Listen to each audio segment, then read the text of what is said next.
Hello guys, today my video is for Omoda C5. You can see it's a good car, I think so. Now I will drive this and I'll show you about the car.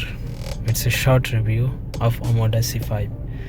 But the key buttons are good and controls also are good. Yeah, its pickup also good. You can see if I press the escalator, yeah, it is speed up, it's good. And if I say about brake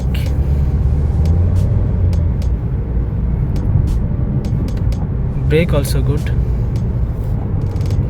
So overall the look also good. It's a SUV. If I say in UAE you can get in maybe 70,000 to 80,000 you can get a Omoda C5.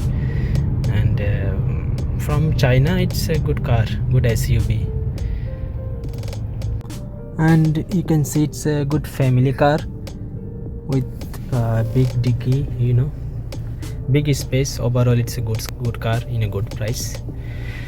I think everybody should try. Thank you guys.